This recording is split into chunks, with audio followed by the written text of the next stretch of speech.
Hello everyone, and welcome to another virtual pet video. In this video, I will be discussing the prompt for day 9 of the 30-day virtual pet challenge, which is, what got you into virtual pets? So I have a couple of reasons I got into virtual pets. The first one is obviously the first Digimon I ever had, the yellow version 2 original Digimon. Obviously, this is not it. I mentioned in another video that my original one was stolen. This is actually the version 20th, which has the same colour. So for the purpose of the video, I have this. So this was my first virtual pet when I was a kid. I've mentioned this in day 1's video and in my virtual pet memories. I spent a lot of time with it. I mean, didn't get many Digimon, but I spent a lot of time using it. And I didn't even know what a virtual pet was. Tamagotchis weren't actually that popular, but Digimon was just huge. Nobody watched the show. Everyone had the Digimon Tamagotchi, and that's sort of how I first got into it. But then, I lost the first one, and then when I got a replacement, that one was thrown out by my parents because they thought I was too old for it or something. I don't know. Anyway, I grew out of it for a little while, and then in I think it was year 6, so 2005, and this is the actual Tamagotchi that I had, is the version 2 Digimon Connection. I'm seeing a theme here, version 2 of the Digimon, version 2 of the Tamagotchi Connection. So I've got this and I was fairly excited because I could connect to friends, and that's the time I first remembered, the Digimon was really good that I could connect to friends, even though I didn't really do it very much. And the Tamagotchi is really good because I can also connect to friends. So I thought it was more like a social interaction game, and that was fairly cool.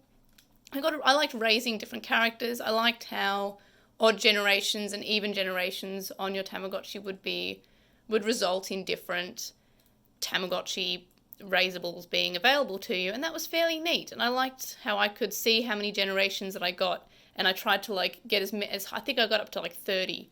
Which, I'm not sure if that's a big achievement, but I was pretty proud of myself as a kid. I ran it for a year, basically, and I bought a version 3 and a version 4 afterwards, and always had this one running, the version 2, and that's fairly neat. But I wouldn't say I was really into virtual pets.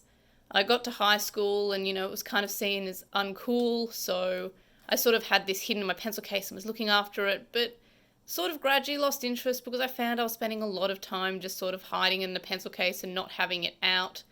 My friends who I connected with while they went to the same high school as I did, they lost interest, so after a while I also just lost interest, and I sort of was fairly out of virtual pets, didn't even touch them throughout all of high school, was just not interested in them. And then I got to university, and I had none of my friends had jobs, and I didn't have a job at university. I was focusing on my studies, and a lot of my peers were in the same boat. They were focusing on their studies.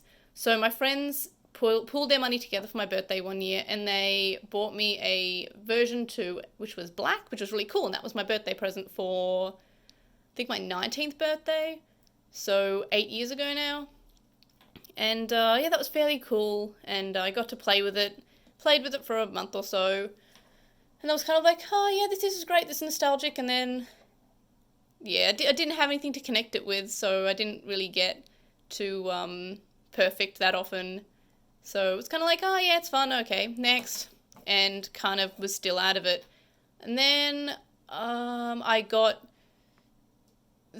a job, which was after university, so 3 years later, so in 2015, I was like, I have some money.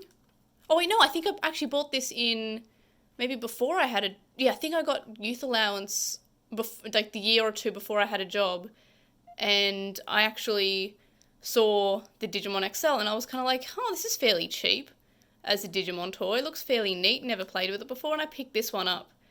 And then I was like, this is fun, this is great. And then when I did get a job in 2015, I was like, I have money now.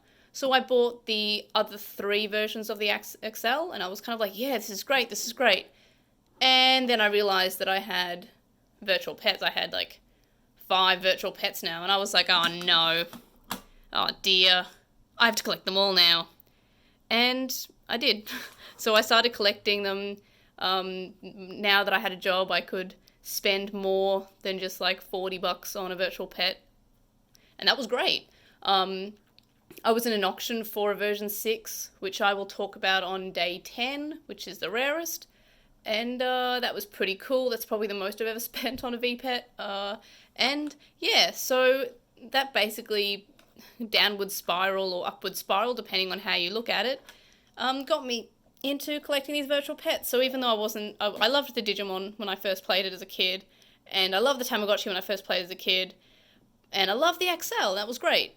But it was only when I actually had a couple of virtual pets where I realised, got to get more. And then when I got a lot of the Digimon ones, I was finding that I still kind of wanted to buy more virtual pets and play with more virtual pets. So I started looking at more Tamagotchis, and I was kind of like, oh yeah, these are cool. Oh, their colour. Oh, they can mix genes. That's nice.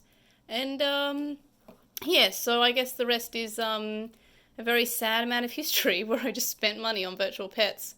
And yes, so that's more or less my history about what got me into virtual pets. And yeah, so I will see you guys in the next video. Bye!